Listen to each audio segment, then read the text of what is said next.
The wheel of time turns in Age of Sigmar. We leave the wilds of Gur behind for the lush greens of Ghyran.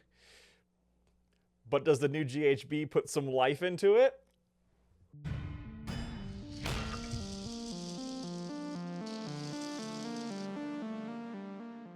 Hello and welcome to Miniatures Rundown, talking about Age of Sigmar's new, although not terribly new at this time, we just took us a while to get to it, because there's a lot here in the new General's Handbook. Yeah. Basically the new season of Age of Sigmar.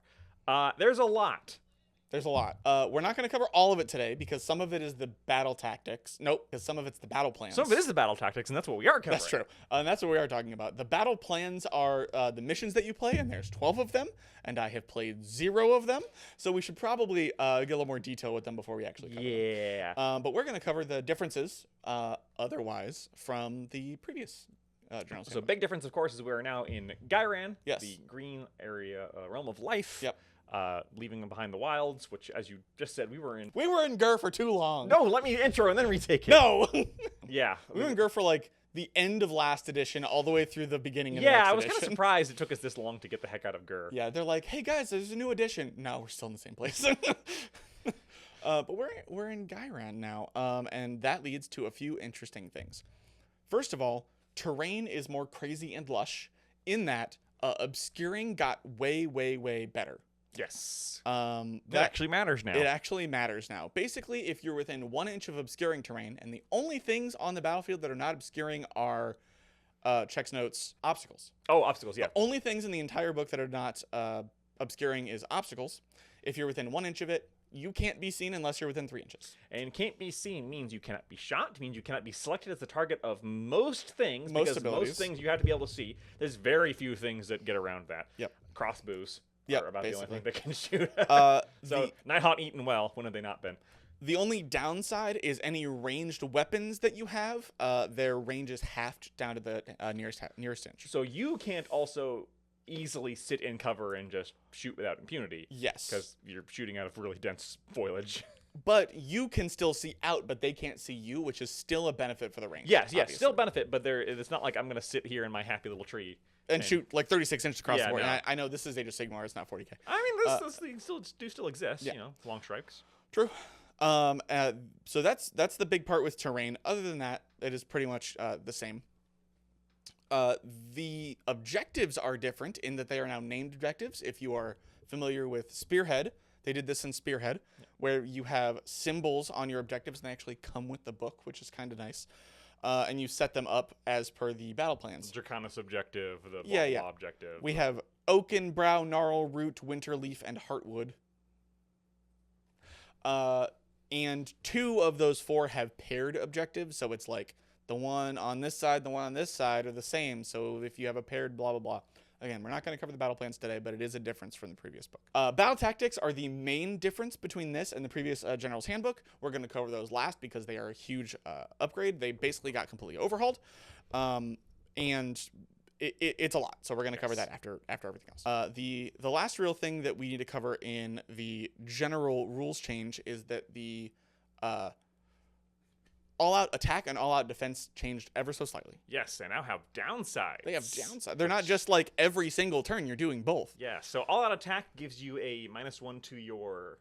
-1 to your save. -1 to your save, correct. Yes. Which, you know, for some things that won't really affect, but for a lot of things, oh my gosh, the thing that went all out on attack is now actually there's slightly worse at now. defense. Yeah. So this is one I love that change because I agree. so much of this game was just trying to put out all out attack on everything you could. Yep. There's now an actual downside. Now, obviously, if you completely murderize the thing you're fighting, then there's no downside. Yeah. But it lasts. Yes. So it does last through the whole phase. Right. Whereas all-out defense, good segue, all-out defense now only lasts until the attack ability has been resolved. Okay. So it is a single unit's attack. Yeah, all of not their just attacks. like literally only that one weapon on that one guy. Yeah. But a single unit basically attacking. So Yes. 1 round of shooting. So there's no more, I'm going to move a tough chosen unit onto an objective and all-out defense and just be like, ping, ping, ping, ping. Yeah. I have a 2-up save. Yep, going to block you all for this entire phase, blah, blah, blah. Now it's choose wisely. Yes. I know it would have been not as detrimental, but I kind of like the thought of them just being opposite buffs. You get +1 attack, -1 defense, or +1 defense, -1 attack. I like this better. I agree that this is more balanced. Yes. Because there's a whole bunch of units out there that would not care about -1 to hit. Correct. And a lot of times you don't either. You're just trying to survive the smack. Yes. Which is, I also like this because it still lets you do that too. Yes, I agree. But you're already not going to all-out attack and all-out defense the same unit in the same phase. Yeah, you cannot do that. Right. So that's for me. For me, that is the single biggest. Ooh, no, I can't say those words because I don't know if that's a bigger change than the ranged. Oh yeah, that's right. I actually think it is because the ranged thing was only certain armies that were causing problems. True. In general, this is just a big change to the game, which they've said they're willing to do. They're willing to go. This is not necessarily. The range change thing is not necessarily a fix because I don't think ranged units were necessarily dominating the game. No, it's mostly the like big fast charge units. Right. So the range thing wasn't like a knee-jerk reaction. Mm-hmm. This feels like a reaction to try and fix the game. Yeah, basically them seeing that all-out attack and all-out defense are too prevalent and trying to bring them back a little bit. This is something that I hope it continues into other seasons and just becomes a core rule because that's the one thing that like we saw this with the last edition where it was like Skaven are the only ones who still get to fight in like multiple ranks. Right. That should just be a rule. Yeah, I agree. And they did that. It was really cool, and then they just abandoned it. Yep. Sometimes they abandon their own stuff, so I hope they don't abandon this because I really like this change. I like this change a lot too. I think there should be downsides. Like, yes, it is a limited resource in your command points, but like it is only so much of a limited resource when you just get 4 every turn. All out so much of Age of Sigmar is your one unit doing all the lifting. Yes. Like your one heavy charging hammer unit. The battle General's bodyguard. Yeah.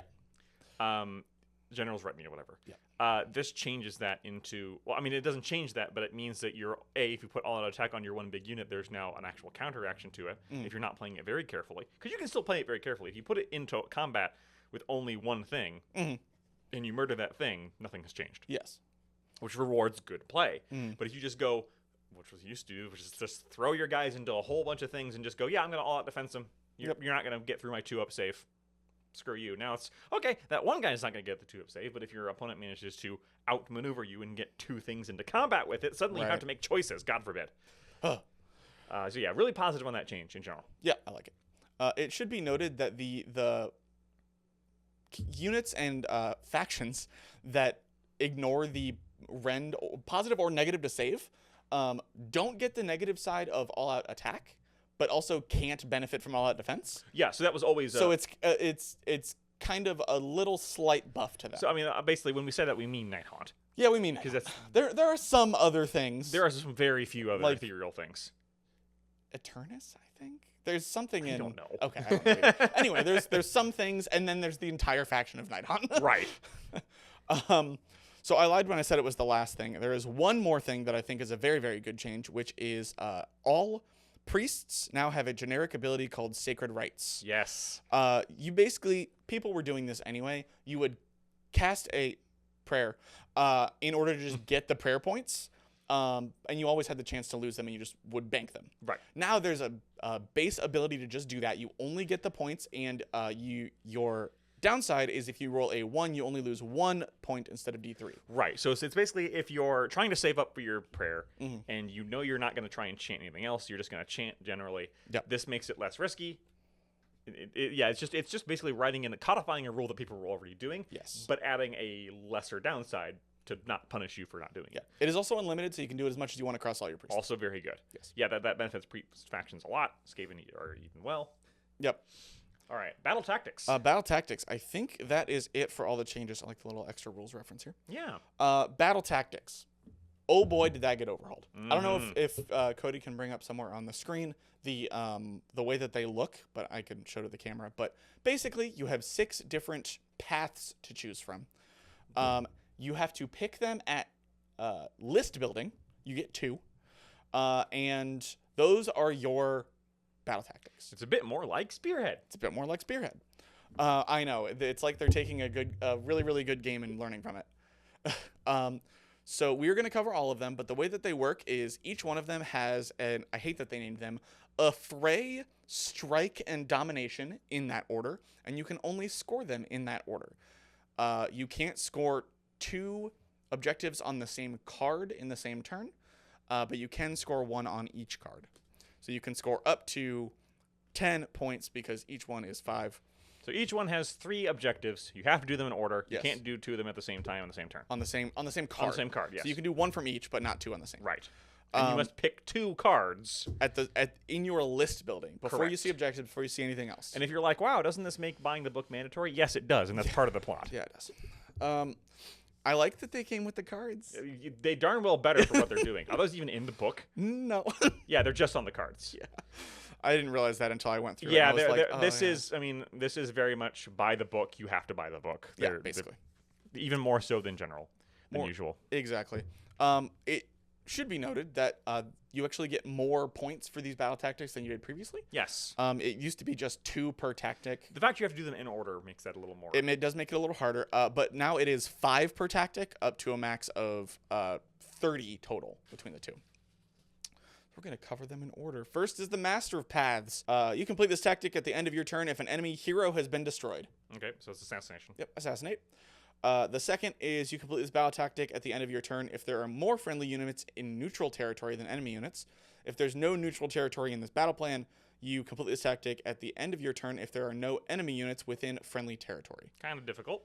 Kind of difficult. Basically, they go almost a given. You have to work for it. Dear God, you're beating him. Stop beating him. Right, yeah. Domination for a reason. And then domination is you complete this battle tactic at the end of your turn if at least 3 different friendly units are each wholly within 9 inches of a different corner of the battlefield, and only one of those corners is wholly within friendly territory. Basically, spread out to 3 different corners. No more than one of those units can have been set up this turn. So deep strikes cannot be set up. That one's hard. Yeah. Your opponent can kind of stop it pretty easily depending on how. And that is the one thing about these, because these are all set in stone. Your opponent, once you reveal what they are, yeah, at the your beginning of the opponent game, knows can immediately start trying to counterplay you. Yes. Sorry, I was incorrect. I don't. Now that I'm thinking about it, they are in the book. Oh, they are in the book. But they do come together. Okay. So you still have to buy the book. Okay. So yeah, that one is pretty generic. Get stuff, places, kill a character, like. That's probably going to be a good default. All of these depend on your army and depend on what you're fighting. Because Yes. if you're trying to fight Sons of Behemoth, then that kill a character part just got a lot harder. It's going to be much harder. Or at the very least, you're not going to do it early. Up next is Restless Energy. The Affray is complete this battle tactic at the end of your turn if you control an objective that was controlled by your opponent at the start of your turn. So take an objective from your opponent. Easy. The next one is you complete this battle tactic at the end of your turn if you control every objective in enemy territory. That one's hard. If there are no objectives in enemy territory, you complete this at the end of your turn if you control every objective that was controlled by your opponent at the start of your turn. Yeah, that one being the middle one and take everything in your opponent's territory, that sounds very difficult. And the domination is you complete this battle tactic at the end of your turn if you control every objective on the battlefield. That's a dear God, he's already dead. Stop beating him. yeah, that's kind of a win more, but yeah, I'm not gonna see it. The first one seems fairly simple. Take an objective. That's not hard to do at some point in the game, but the other 2 are kind of difficult. This one has some extra rules attached to it. This is called Intercept and Recover. At the start of the battle, your opponent picks 3 of their units on the battlefield to be carrying Ghyranite treasure. Yep, and your opponent gets to pick. Yep. They cannot pick a faction, terrain, or manifestations. Hilarious. A unit can only carry 1 Ghyranite treasure if the opponent has 3 or fewer units on the battlefield. They automatically complete a number of battle tactics, starting with domination, until the number of remaining uncompleted battle tactics is equal to the number of enemy units on the battlefield. AKA, if your opponent null deploys or only has like 2 units on the battlefield, you just get free points. Yeah, so. Every single one of them is kill something with a Ghyranite treasure. Yeah. So yes, this will get harder as the game goes on. It's like, what is it in 40k? Not Tempting Target, the other one. You haven't played 40k in forever. I don't know. No, I know. I'm not actually asking you. I'm trying to ask myself to remember. Basically, they pick 3 things. For each one that you kill, you get 5 points. And there's a little workaround. There's another special ability, which is basically if you take the double turn, they can remove a Ghyranite treasure from one of their units. So you just are prevented from getting those 5 points for the rest of the game. That's a big. And double turn's already a big downside. Yeah, because the way the double turns work with these is you just can't score your secondaries. Right. So you can't score your secondaries, and you lose out on a permanent 5 points. That's a big deal. Yes. And those are the secondaries, right? Yes, these are secondaries. Yeah. Sorry, I keep saying secondaries. I meant battle tactics. Okay. I'm too 40k brained. Next, we have Wrathful Cycles. The Affray is Complete this battle tactic at the start of your turn if you control more objectives than your opponent. Fairly easy. Well, maybe. That's true. Well, it's at the end of your turn, so you could, like, I don't know. All these so Scooch. much depend so much on what you're playing. The strike is you complete this battle tactic at the end of your turn if you're the underdog this battle round. There is at least one friendly unit on the battlefield, and at least half of your friendly units on the battlefield have used a fight ability this turn. Okay, so fighting, no, ranged armies need not apply. Yep, basically. And then the domination is complete the battle tactic at the end of your turn if there is a different friendly unit wholly within each large quarter of the battlefield. You control more objectives than your opponent, and there are no enemy units contesting any objectives you control. So you've cleared the board. Yeah, you've murdered everything. So this is murder, murder more, and murder again. Well, no, because the underdog one means you have to, like, kind of intentionally back off. Oh, yeah, you have to be losing early and then come back. Imagine just never letting your opponent score that by not. I'm not going to get on this objective so that you can't score your objective. Oh, the mind games. But you have 2 of those cards, and you use both of them, so. Yeah. Yeesh. That one's weird. Scouting force. At the start of the battle, every friendly non-hero infantry and non-hero cavalry wholly within friendly territory becomes a scout. You cannot complete this battle tactic when scout units are in combat. Replacement units that replace scout units are also scout units. So basically, your infantry and cavalry that are not heroes can score these objectives. You complete the first battle tactic at the end of your turn if there are 3 or more friendly scout units wholly outside friendly territory. That's a given. You're going to do that anyway. That's 5 points. Bold Explorers is the strike. You complete this battle tactic at the end of your turn if 3 or more objectives or terrain features you control in any combination are being contested by friendly scout units. Those objectives and terrain features must be within enemy territory. Okay. So be near stuff in your opponent's territory. And the last one is complete this battle tactic at the end of your turn if a friendly scout unit that was not set up this turn is contesting a terrain feature you control and wholly within enemy territory, and that unit is more than 6 inches from friendly territory. So they just get harder and harder. They just get farther and farther away, basically. Yeah, basically. Not within 6 inches, not just in enemy territory. That one I could see on something like a fast unit, like Daughters, like Night Haunt, like that kind of thing. That one might be a little difficult for some of the other.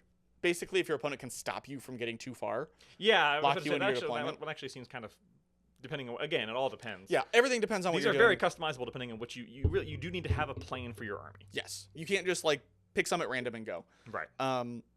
And lastly, we have Attuned to Ghyran, which is the Affray.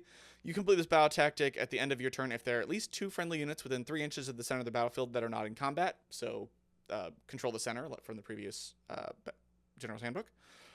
The strike is you complete this battle tactic at the end of your turn if all of the following are true. There's only 2 things. At least 2 units use the retreat ability this turn. These units are the lure units. Okay. Lure at units? least, yep. At least 2 other friendly units used a charge ability this turn, and at least one of those units ended a charge move within combat of an enemy unit from which any of the lure units retreated. I am looking at this, and I am confused by this. No, that's super easy. You have 2 units. Okay. You need at least 2 units that retreated. Yes. And then you need to have at least 2 other units that charge. That charge those units that they retreated from? Yeah. Okay. Yeah, cool. That's not that bad. They're delineating it in an odd way, but it's to make it linguistically clear as to who. So basically, 2 things back up, 2 things go in. Right. Okay. So basically, you're playing Skaven. Yeah. And lastly, you complete this battle tactic at the end of your turn if there are no enemy units within friendly territory and no enemy units within neutral territory. So you've killed everything that's not in their territory. Well, usually that means you wipe the board because it is hard to do. So I would like to see where these go, because I don't think these are going to be the final iteration for these. No. I think as the season goes on, they're going to change these to be more or less difficult. Maybe. I think they're going to be hesitant to change them because they're cards. That's true. That's not saying that they won't, but it's saying that they might. Yeah, I think they'll it. they'll just wait 6 months and then do something different. Is my opinion, because that's what they've tended to do. Yeah. For these things.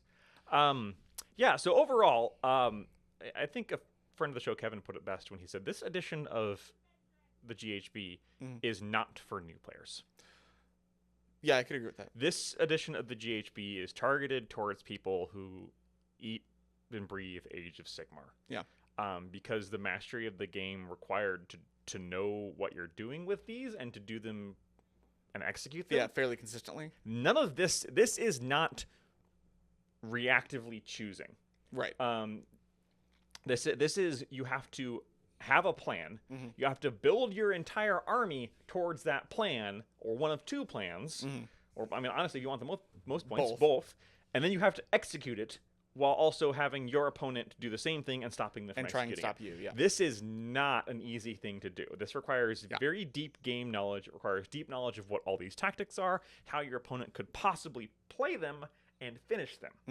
Mm-hmm. This is AOS hard mode. Yeah. This GHB is AOS hard mode. Interesting. Which, if you are deep into AOS, is not a bad thing, because a lot of people who are deep into a game like that kind of puzzle solving. Right. You know, if the AOS is your main squeeze game, Mm-hmm. like, it's probably a good thing, because like, oh wow, there's a lot to do here. Like, this is not just, I mean, yeah, if you wipe the board, you probably wipe the board. Yeah. But maybe not. Yep. There's a lot of depth here. One of the things I like is that it does, like we were talking about, your full list depends on the objectives that you're taking. Yes. So you could take the same faction with the same sub-faction and have different units you would take because of different battle tactics. But if you're just dipping your toes into Age of Sigmar, or you're somebody who likes to stay in the shallow end with your water wings on, Yeah. this is the equivalent of somebody like popping your water wings and like holding you under. I think this is more difficult to grasp than the previous, but I think this is a better direction for gameplay than the previous. I did not like, and I know GW agreed because they said it, I did not like that at the start of every turn, the player would pause and go, which ones can I do? Right. No, this is attempting to solve that problem, and a lot of people didn't like that. Yeah. Because, and that is the problem with planned play versus reactive play. Mm-hmm. Reactive play inherently takes more in the moment decision making, which can kind of slow down play. Yeah. Whereas planned play, in theory, is like, I have a plan and I'm going to try and execute it, so I always know what I'm doing. Mm-hmm. For newer folks or casual folks, neither of those two things really change much. That's true. But, you know, this is the big thing about this, is you don't have to play with a GHB. Yeah. There's even, I mean, they said this at the beginning of the edition, that everything is modular. I was about to bring that up. Yes. This is one of those things where you can leave out different modules if you want to. You could play with everything except for the battle tactics. Correct. And still have a fun game. You just play the battle plans. That is an option for you. Yeah. I'm just saying that if all of this sounds really confusing and terrifying to you, that doesn't mean you can't play AOS. Yes. Agreed. And I have seen that reaction from a fair few folks who are more casual players who are like, oh, so this just locks me out of playing. No, it doesn't, because yeah, I agree. You have to be willing to discard the parts of the game that aren't going to work for you. Mm-hmm. Now, does it stop you from playing competitively with competitive players? Sure. Yeah. But that's probably already true. As with any tabletop wargaming, dialogue with your opponent is of necessity and is of key. Mm-hmm. The goal for these match play things is that two people can come to the table and have an understanding that they are working towards a similar goal with similar rule sets. Right. This is classic GW mid to late edition bloat. Interesting. That's not always bad, like, because that's what happens when you are comfortable with an edition. Mm-hmm. The only downside I have to this is that by the time we all learn this, it's going to be the new. I don't know. I'm not sure I agree with that necessarily, because we will have a full year, and we got used to the previous GHB from a year ago. Do we have 12 months or 6 months for these? 12 months. 12 months.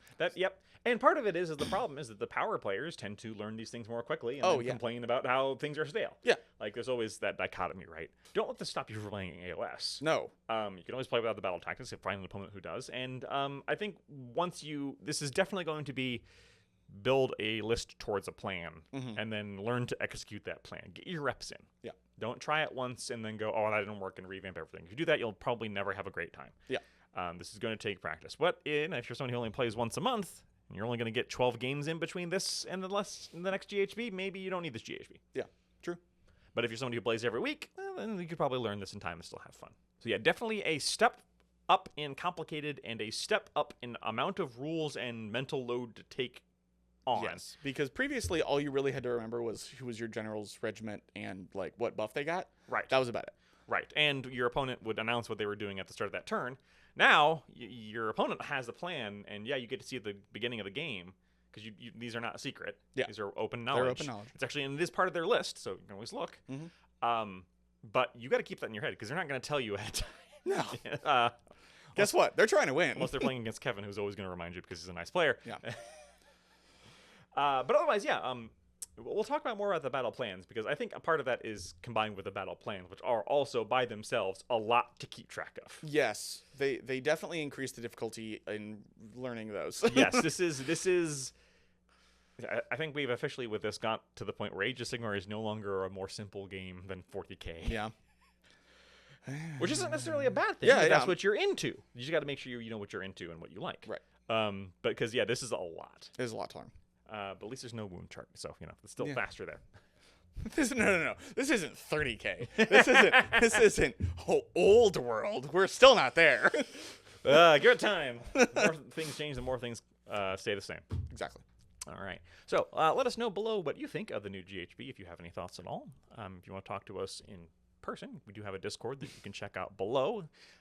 Free to sign up, free to join, come hang out with us, and we will keep you updated on more GHB and Age of Sigmar and Spearhead content here, so we will see you next time. Bye.